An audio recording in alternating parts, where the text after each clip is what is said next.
नमस्कार दोस्तों, आज हम सुनेंगे सौंदर्य की नदी नर्मदा का एपिसोड 7 श्री अमृतलाल वेगड़ जी द्वारा रचित। अध्याय 13 ओंकारेश्वर से खलघाट। सुबह विष्णुपुरी घाट पर बैठा था। सुबह की गुनगुनी धूप बड़ी प्यारी लग रही थी।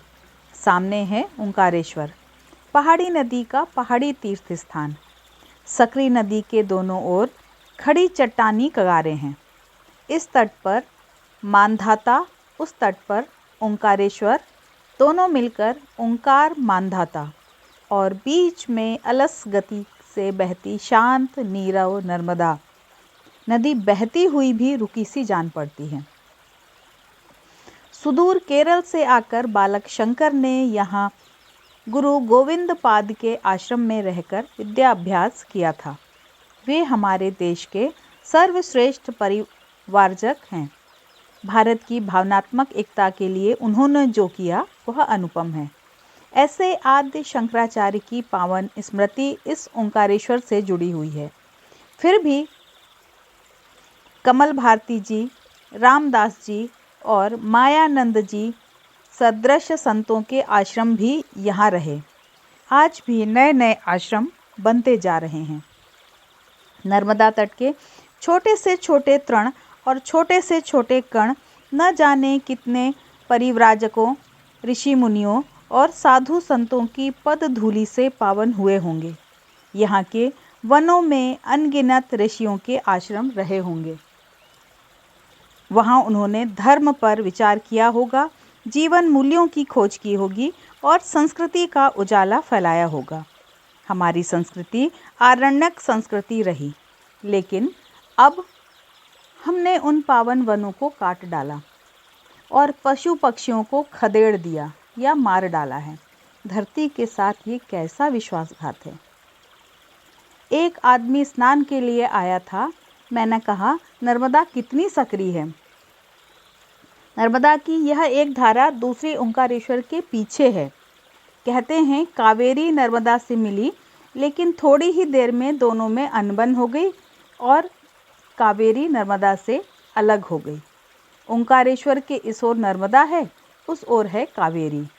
दोनों फिर मिलती हैं या नहीं? जहाँ ओंकारेश्वर का टापू खत्म होता है, वहीं दोनों फिर मिल जाती हैं।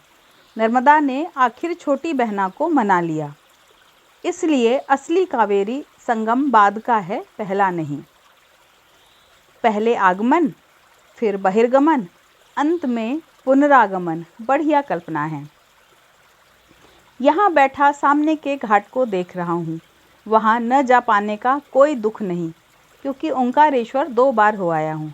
लेकिन अनिल और श्यामलाल से कहा, तुम जरूर हो जाओ। नाव से जाना, पुल से आना। यहाँ से मोरटक्का, वहाँ तक सड़क जाती है, लेकिन हम सड़क से नहीं जाएंगे, नदी के किनारे किनारे जाएंगे। दोपहर को निकले, लेकिन थोड़ी ही देर में समझ में आ गया कि दोपहर को चलकर गलती की। सूरज सामने रहता है, चट्टानें तंदूर की तरह गर्मा गई हैं और श्यामलाल नंगे पांव हैं, लेकिन वह तो शायद दहकते अंगारों पर भी चल सकता है। कभी चट्टानों से जूझते, कभी झाड़ी से उलझते, तो कभी सामने तट की पर्वतमाला से आते हवा के झोंकों का आनंद उठाते आगे बढ़ रहे थे। कभी रुक जाते, माथे का पसीना पोंछते और आगे बढ़ते। शाम को मोरटक्का के खेड़ी घाट पहुँचे। यहाँ नर्मदा पर सड़क का पुल है, पास में रेत का पुल भी है। रात यहीं बिताई। सुबह उठते ही अनिल ने कहा, जरा ऊपर देखिए। मध्य आकाश में चांद था। मैंने कहा, सूरज के हिसाब से अभी सवेरा है, लेकिन चांद के हिसाब से अभी दोपहर है। अनिल के लिए यह भले ही विस्मय की बात हो, पर मैं तो चांद के एक से एक करतब देख चुका हूँ। कभी पूर्ण कुंभ, तो कभी बारीक रेखा उसका बांकपन, कभी सीधा तो कभी उल्टा, कभी घटता तो कभी बढ़ता, कभी निकलते ही डूबने की तैयारी तो कभी आधी रात को गायब और भरी दोपहर में हाजिर। क्या कहना इस मनमौजी का। चांद जब यह सब कर सकता है तो एक करतब उसे और दिखाना था। सूर्योदय और सूर्यास्त के कारण पूर्व और पश्चिम दिशाओं की छटा देखते ही बन जाती है। उपेक्षित रह जाते हैं उत्तर दक्षिण। क्या ही अच्छा होता अगर चांद उत्तर में निकलता और दक्षिण में डूबता। चंद्र का ऐसा अपूर्व उदय देखकर सूर्य भी निरुत्तर रह जाता। यहाँ से रास्ता आसान है। झाड़ी खत्म। रात गोमुख बावड़ी में रहे। सुबह चल दिए। थोड़ी देर में कांकरिया पहुँचे।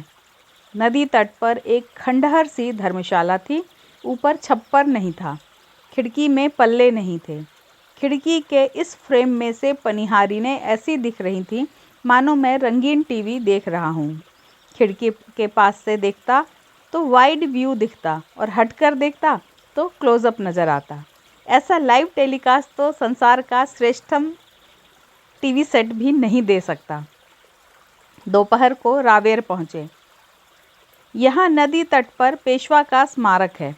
वहीं एक पेड़ के नीचे खाना बनाया। जब तक झाड़ी में थे ईंधन की कोई कमी नहीं थी, लेकिन अब लकड़ी मिलना मुश्किल हो गया। थोड़ी बहुत मिली, बाकी मैं दूर किनारे से ढूंढ लाया। बाद में पता चला कि वे चिता की लकड़ियाँ थीं। शाम को बकावा पहुँचे। यहाँ नदी किनारे एक चबूतरा था। आज का रात्रि विश्राम इसी चबूतरे पर था। यहाँ से एक सकरी पथरीली सड़क नर्मदा के मध्य तक चली गई थी। स्वच्छ पानी भरने के लिए यह सबसे अच्छी जगह थी, इसलिए यहाँ पनिहारिनों की भीड़ लगी रहती थी। जल की सतह से जरा से उठे हुए इस जलपथ से आती पनिहारिनें जल परी सी लग रही थीं, लेकिन ये कोई जल परियां नहीं थीं। ये थी श्रम बालाएं, कठोर श्रम करती ग्राम नारियां। लेकिन यह श्रम ऐसा था जो खेल बन गया था। हंसती, किलकती, ठिठोली करती स्वस्थ नारियों को अनुभव ही नहीं हो रहा था कि उनके सिर पर भारी बोझ रखा है। वे नंगे पैर हैं और नीचे ऊबड़ खाबड़ पत्थर है। वे ऐसे चली जा रही थीं जैसे शहर की लड़कियां पिकनिक को जाती हैं। श्रम का यह कैसा उत्सव है, नित्य उत्सव। सवेरे इस छोटे से गांव से विदा लेते समय इस पावन दृश्य को मैंने मुड़ मुड़ कर देखा। आगे पड़ा मर्दाना। यह गांव कुछ बड़ा है। 2-1 दुकानें भी हैं।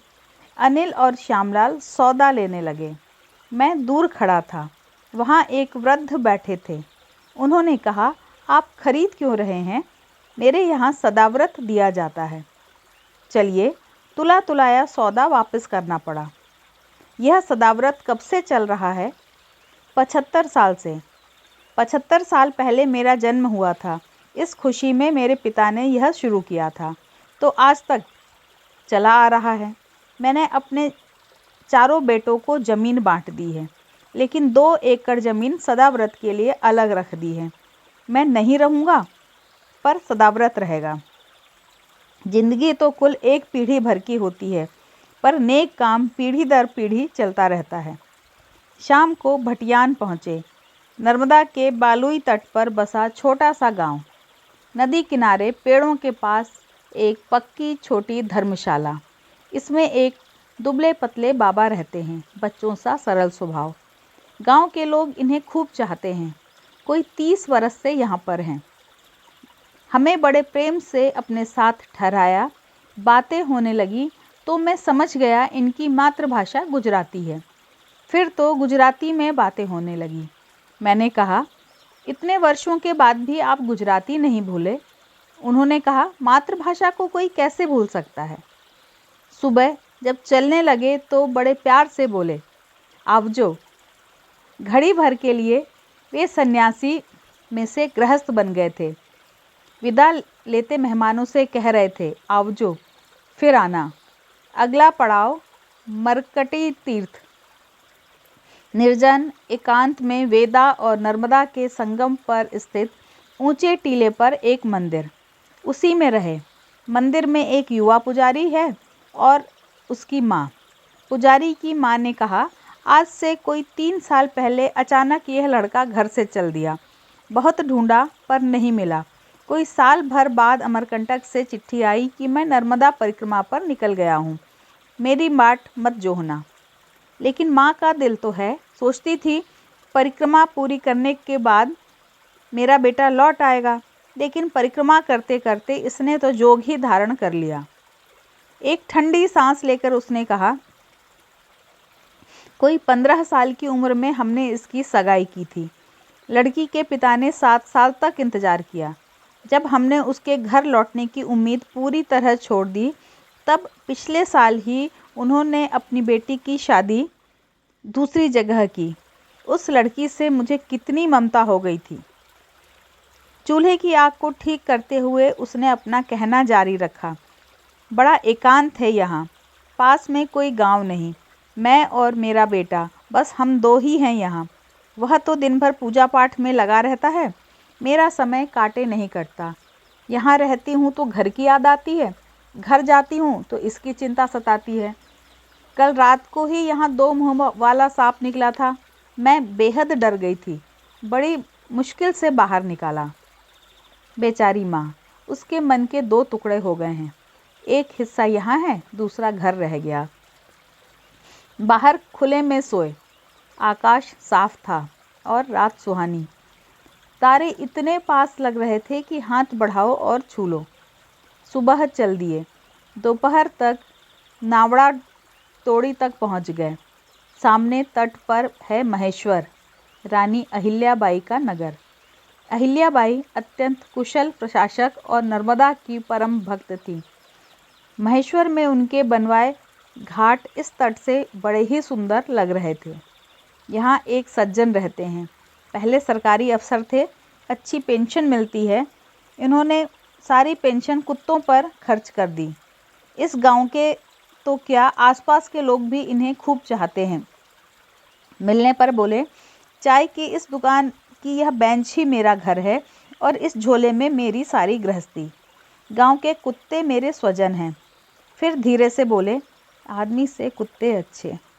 जीवन के किन कटु अनुभव ने उनके मन में मनुष्य के प्रति ऐसी कटुता उत्पन्न की होगी।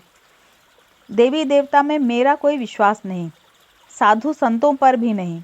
बाहर से धर्मात्मा होने का ढोंग रचते लोगों को ऊपर से नीचे तक गंदगी में डूबा हुआ देख चुका हूँ। बस एक नर्मदा को मानता हूँ, मुझे वह हर घड़ी दिखनी चाहिए। बरसात में बाढ़ का पानी जब तक इस बेंच को छूता नहीं, तब तक यहाँ से नहीं जाता। नर्मदा के बिना मैं नहीं रह सकता। फिर हंसकर बोले, यहाँ के लोगों ने मुझे खूब प्यार दिया। जब मरूंगा तब मेरी ऐसी शमशान यात्रा निकलेगी कि किसी नेता की क्या निकलेगी। दुख यही है कि उसे देखने के लिए जिंदा नहीं रहूँगा। सुबह मन में सहस्त्रधारा देखने की उत्कंठा लेकर चले।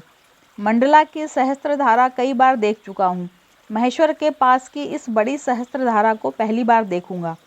थोड़ी देर में शोर सुनाई पड़ने लगा तो चाल तेज हो गई। देखते ही देखते सहस्त्रधारा आ गए। नर्मदा यहाँ खूब फैल गई है, हजारों धाराओं में बटी हुई है।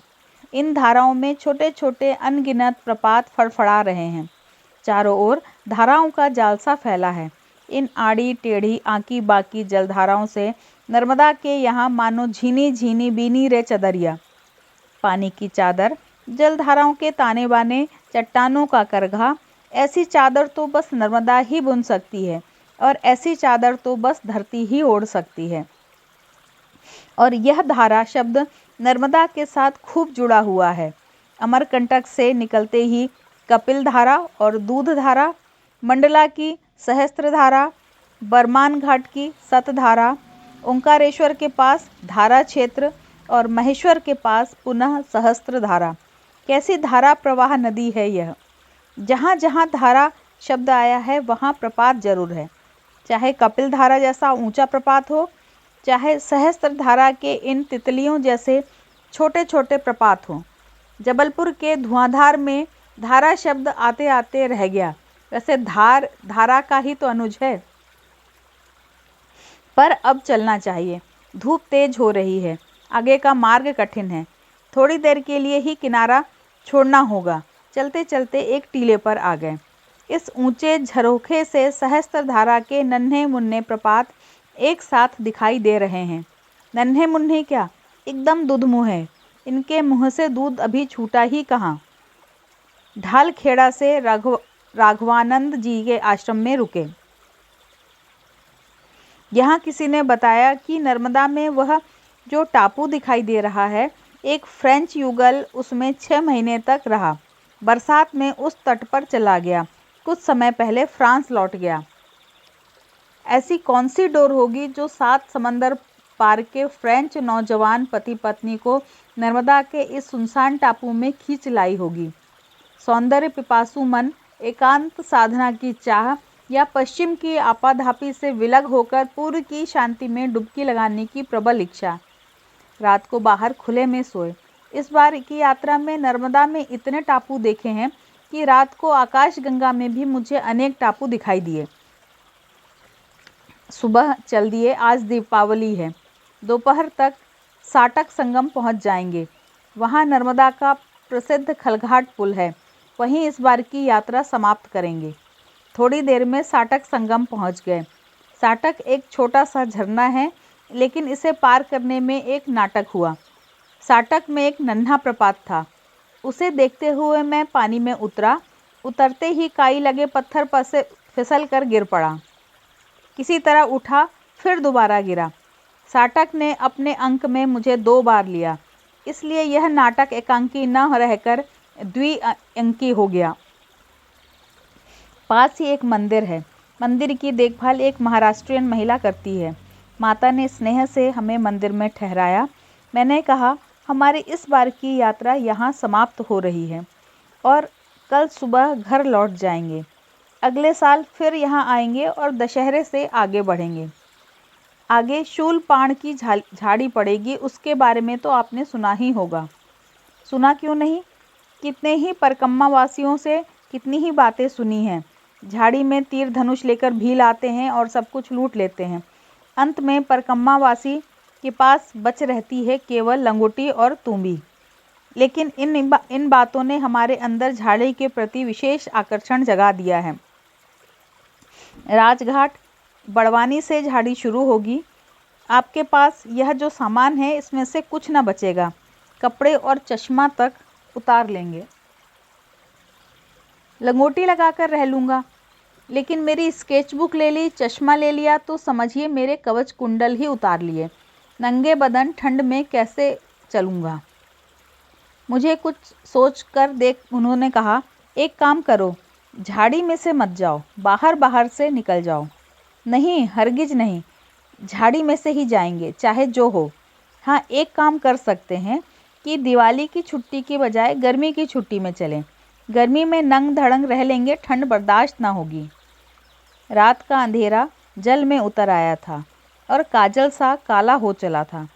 बिस्तर में पड़ा पड़ा तारों को निहारता मैं गुनगुना रहा था, जटाजूट बढ़ाएंगे, भिक्षा मांगकर खाएंगे, निर्धन निर्वस्त्र हो जाएंगे, पर झाड़ी में से ही जाएंगे। अध्याय 14। खलघाट से बोरखेड़ी। यहाँ से गए पूरे 6 महीने भी नहीं हुए हैं कि हम फिर आ गए।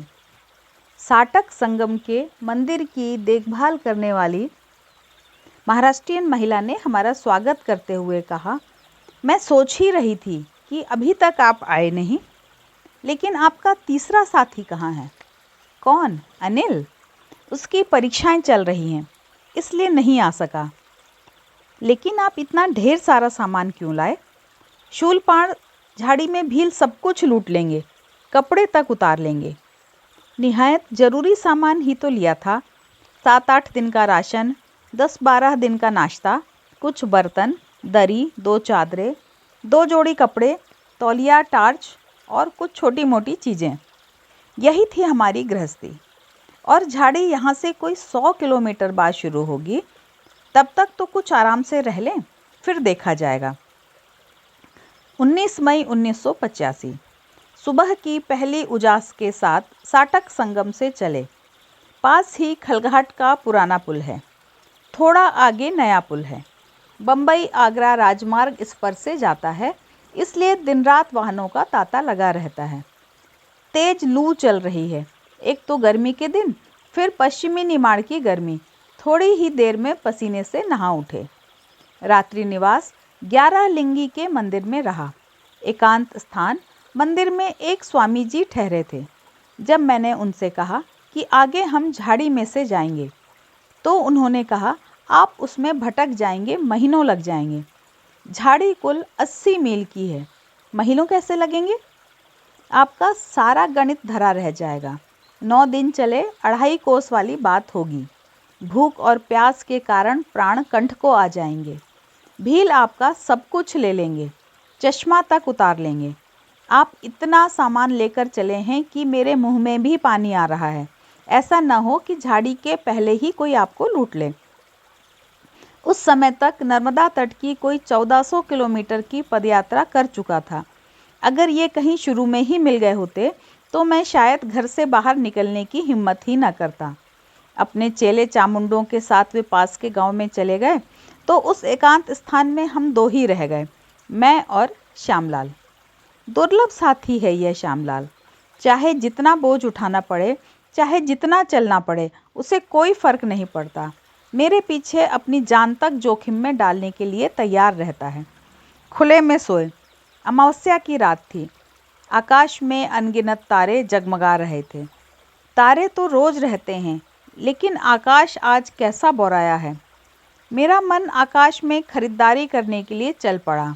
मैं अनंत आकाश में मोलभाव कर रहा था, तभी कुछ चींटियों ने मुझे काटा और मैं आसमान से धरती पर गिरा। बहुत चींटियां थीं। कई बार जगह बदली, फिर भी ठीक से सो नहीं सके। सुबह चल दिए। दोपहर को मारुकी चिचली पहुँचे। धर्मशाला में रुके। इसमें एक युवा साधु रहता था। उसने कहा, झाड़ी में से ही जाइए, 7-8 दिन में पार हो जाएंगे। मार्ग कठिन जरूर है, लेकिन भूलने भटकने का कोई सवाल नहीं। बस मैया के किनारे किनारे चलिए। झाड़ी में पेड़ नहीं है, इसलिए ज़्यादा धूप मत होने दीजिए। हाँ, आपका सारा सामान लुट जाएगा। आपके पास लंगोट हैं या नहीं? नहीं। तब पहनेंगे क्या? भील आपको नंगा कर देंगे। साधु को बड़ी चिंता हुई। किसी के यहाँ से उसने टाट के टुकड़े मंगवा कर दिए। इन्हें रख लीजिए, बड़े काम आएंगे। केवल लंगोट पहनकर चिलचिलाती धूप में चल सकेंगे? खाएंगे क्या? सोएंगे कैसे? मेरी स्केचिंग का क्या होगा? मन में एक आशा है, ऐसी कठिन परीक्षा शायद हमें नहीं देनी पड़ेगी। झाड़ी में शायद हमारी सुरक्षा व्यवस्था हो जाएगी। फिर भी टाट की लंगोटियां जतन से रख लीं। ईश्वर करे इन्हें पहनने की नौबत ना आए। सुबह कपिला संगम के पास नर्मदा का राज राजेश्वर रूप देखा। नदी यहाँ कितनी चौड़ी हो गई है, लेकिन जानता हूँ इसे सक्रिय होने में भी देर नहीं लगेगी। दोपहर को दत्तवाड़ा पहुँचे। मंदिर के पास की सीढ़ियाँ मूर्ति की तरह चट्टानों को तराशकर बनाई गई है। रात खुले में सोए। अनगिनत तारों से जगमगाता आकाश कैसा नया नवेला लग रहा था। मुझे लगा रात्रि का आकाश मानो टीवी का स्क्रीन।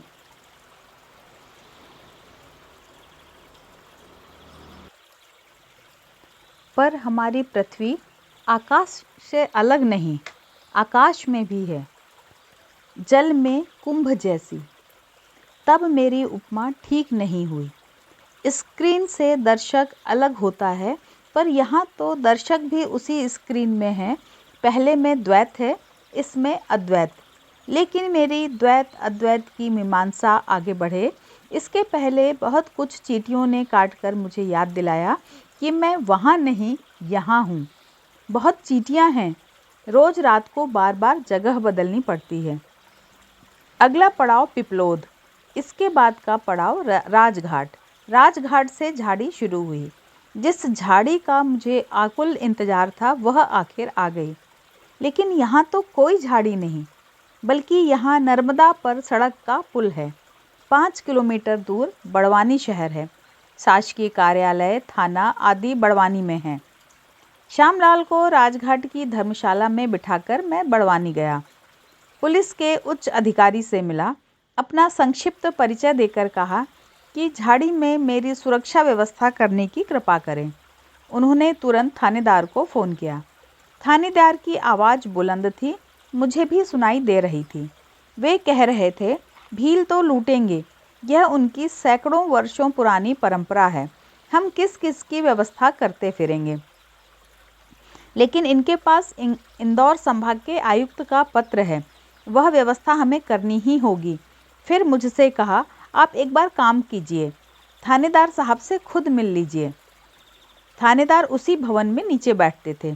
युवा सुपुरुष थानेदार बात बात में ठहाका लगाते थे। मेरी बात ध्यान से सुनकर बोले, तो आप लेखक हैं? मेरे पिता भी लेखक थे, मैं आपकी पूरी मदद करूंगा, आप बिल्कुल निश्चिंत रहें। पुलिस विभाग के प्रति मेरी श्रद्धा एकाएक बढ़ गई। राजघाट से बोरखेड़ी तक का इलाका इनके मातहत था। बोरखेड़ी से झलकन संगम तक का इलाका पाटी थाने के अंतर्गत था। वहां उन्होंने वायरलेस से खबर भिजवा दी। पक्का इंतजाम करके बोले, कल सुबह आपके पास पुलिस के 2 जवान बंदूक लेकर आ जाएंगे। परसों दोपहर तक आप बोरखेड़ी पहुंच जाएंगे। वहां मध्य प्रदेश समाप्त होता है और महाराष्ट्र शुरू होता है। वहां से कोई खतरा नहीं, आप अकेले जा सकते हैं। मैं चलने को हुआ तो कहने लगे, परसों मैं खुद बोरखेड़ी आकर देखूंगा कि आपकी व्यवस्था ठीक से हो रही है या नहीं। चिलचिलाती धूप में मैं राजघाट लौटा तो दोपहर के 3 बज रहे थे। आसमान ने एक बड़े अलाव का रूप ले लिया था, फिर भी मैं बहुत खुश था। हमारी धर्मशाला में 3 बाबा पहले से ही ठहरे हुए थे। 2 नौजवान थे और खूब तगड़े भी थे। बड़े मुंहफट थे, जो मुंह में आया बोलते थे। तीसरा उम्र में कुछ बड़ा और दुबला पतला था। मुझे डर लगा कि आगे झाड़ी में कहीं ये बाबा ही हमें ना लूट लें, लेकिन जब तक मैं बड़वानी से लौटा ये तीनों जा चुके थे। मैंने राहत की सांस ली। दूसरे दिन सुबह बंदूक लिए पुलिस के 2 जवान आ गए तो हम चल पड़े। सशस्त्र पुलिस के साये में नर्मदा परिक्रमा कहाँ तक उचित है, लेकिन इसमें अनुचित भी क्या है। विश्वामित्र यज्ञ तभी कर पाए थे जब राम लक्ष्मण ने तीर धनुष से उनकी रक्षा की थी। रक्षा का उपकरण भर बदल गया है, तीर धनुष का स्थान बंदूक ने ले लिया है। थोड़े आगे बढ़े ही थे कि तीनों बाबा मिल गए। उनमें से एक बड़ा तेज तर्रार था। उसने पुलिस वालों से कहा, बंदूक लेकर चले हो? भीलों के आगे अर्जुन का गांडीव भी कुछ काम नहीं आया था, तुम्हारी बंदूक धरी की धरी रह जाएगी, कहकर वो ठठाकर हंसा। पुलिस वाले भले थे, कुछ नहीं बोले। देखते देखते भील खेड़ा आ गए। नर्मदा तट के इस छोटे से गांव का विशेष महत्व है। यहाँ एक सज्जन रहते हैं। परकम्मा वासी उनके पास अपना सामान जमा कर देते हैं। जब उस तट से लौटते हैं तब वह उनका सामान वहाँ पहुँचा देते हैं। इस तरह से वे झाड़ी में लुटने से बच जाते हैं। हम उनसे मिले। मेरे परदादा या शायद उनके भी दादा परिक्रमा पर निकले थे, तब भीलों ने उन्हें लूट लिया था। लौटकर उन्होंने यह सेवा कार्य शुरू किया तो आज तक चला आ रहा है। दोपहर को जांगरवाकुटी पहुँचे। वहाँ के सन्यासी ने हमारा बड़े प्रेम से स्वागत किया। भोजन बनाने की तैयारी कर ही रहे थे कि तीनों बाबा भी आ गए। फिर तो पांचों का भोजन साथ बना। हवा इतनी तेज थी कि कुटी के अंदर भी धूल ही धूल थी। शाम को बातें होने लगी। उन तीनों बाबाओं में से एक पहलवान से बाबा के पास बढ़िया चादर थी।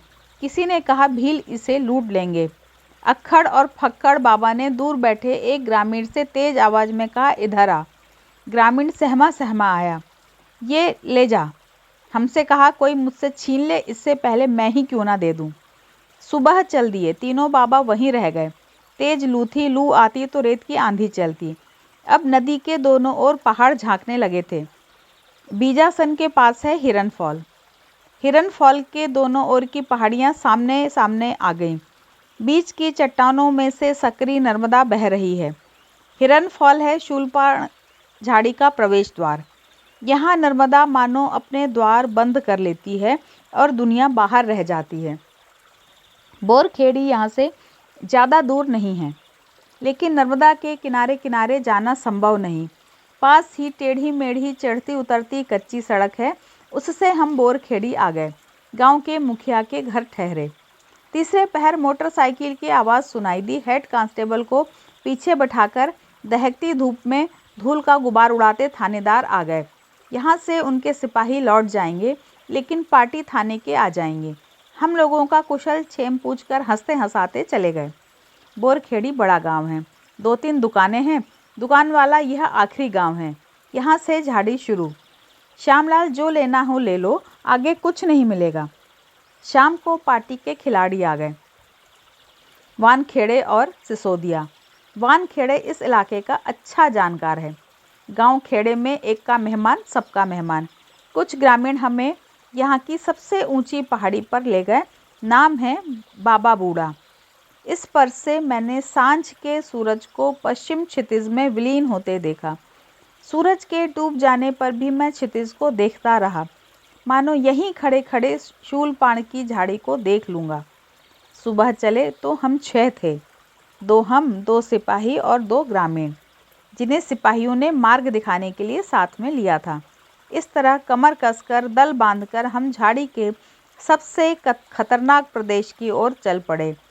झाड़ी ने जो जादू मेरे मन में जगाया था, जो सपने बुने थे, उसे पाने के दिन आखिर आ गए थे। अध्याय 15। बोरखेड़ी से केली। नीचे बहती नर्मदा की हल्की हल्की छप छप सुनते हुए ऊंची पहाड़ी पगडंडी पर से चले जा रहे हैं। जो जो आगे बढ़ते हैं, पहाड़ों का एक शतदल मानो खुलता जाता है। पहाड़ के बाद पहाड़, मोड़ के बाद मोड़, और ठसाठस पहाड़ियों से राह निकालती आकी बाकी सकरी नर्मदा। यह है शूलपाण की झाड़ी। प्रकृति मानो यहाँ नर्मदा के धागे में पहाड़ियों का गजरा गूंथती चली गई है। किंतु झाड़ी का नाम बड़ा भ्रामक है। मध्य प्रदेश, महाराष्ट्र और गुजरात, इन तीनों प्रांतों के मिलन स्थल में फैले नर्मदा के जिस 80 मील लंबे विस्तार को शूलपाण की झाड़ी कहते हैं, वहाँ झाड़ी तो क्या, धूप से सिर छिपाने को एक पेड़ नहीं है। यहाँ हैं केवल पहाड़ियाँ, नंगी बूची बीरान और सुनसान पहाड़ियों का अनंत विस्तार, दुर्गम पथ और भयानक निर्जनता। नर्मदा परिक्रमा का यह सबसे खतरनाक इलाका है। इसमें से कोई भी परिक्रमावासी बिना लुटे नहीं जा सकता। भीलों के भय से अधिकांश परिक्रमावासी झाड़ी छोड़ देते हैं, और जो चलते हैं वे भी ठंड में। गर्मी में चट्टानें इतनी तप जाती हैं कि नंगे पांव चलना अत्यंत कष्टप्रद होता है।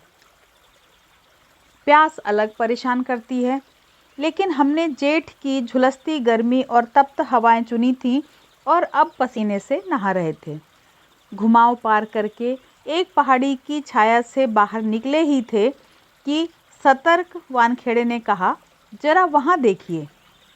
दूध नदी की सकरी धारा को कूदते फांदते पार करते भील दिखाई दिए, लंगोट पहने 7-8 भील।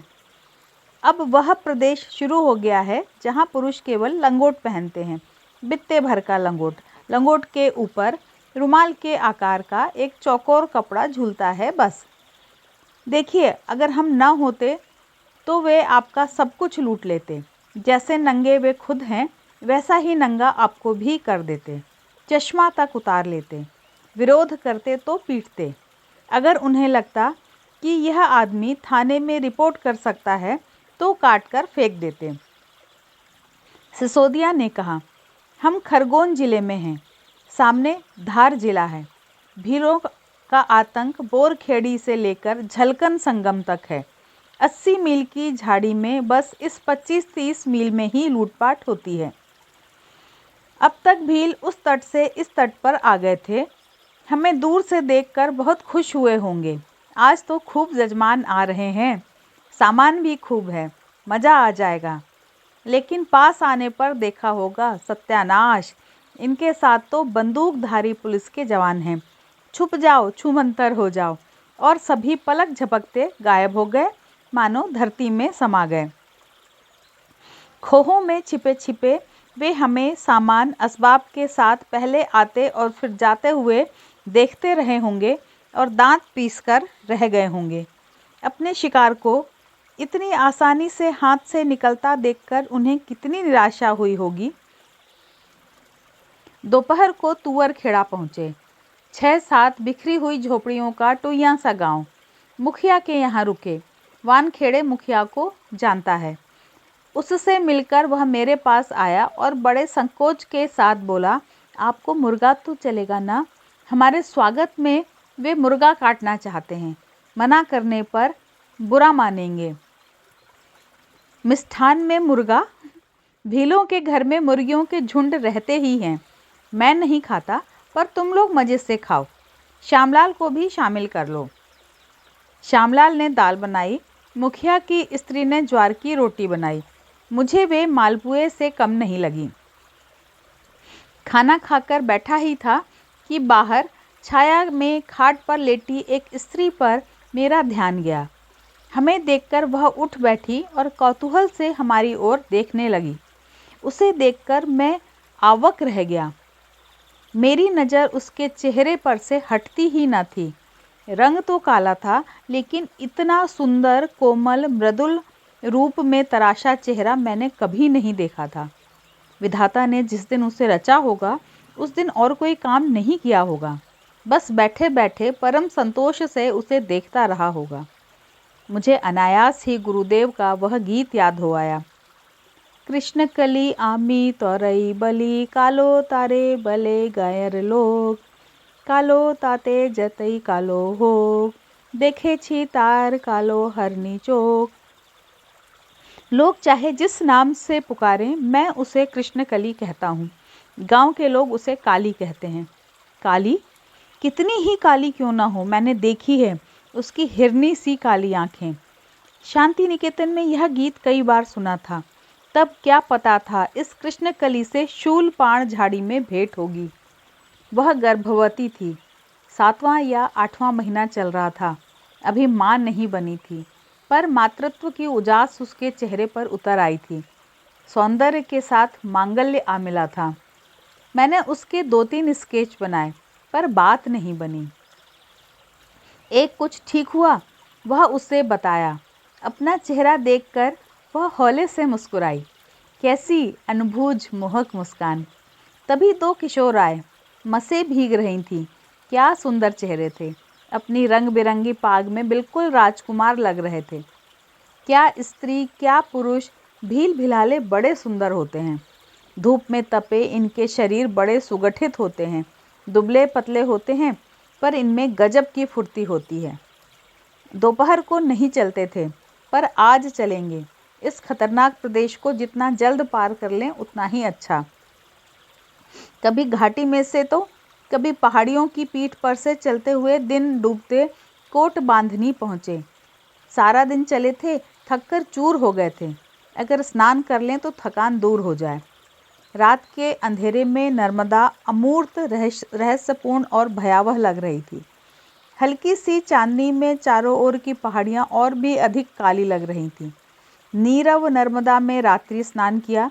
मुझे लगा मैं नदी में भी नहा रहा हूँ और अंधेरे में भी नहा रहा हूँ। सुबह चल दिए। किरात कन्या नर्मदा का लयबद्ध बहाव देखते हुए थोड़ी देर में झलकन संगम आ गए। झरने सी झलकन के इस पार मध्य प्रदेश, उस पार महाराष्ट्र। सिपाही यहाँ से लौट जाएंगे, आगे हमें अकेले जाना होगा। संगम पर मुखिया का घर था। मुखिया की स्त्री भुनी हुई मूंगफली ले आई। उसके 4-5 बच्चे थे। उसकी देह कुछ बेडौल हो गई थी, पेट थोड़ा झूल गया था, पर चेहरा कितना सुंदर था।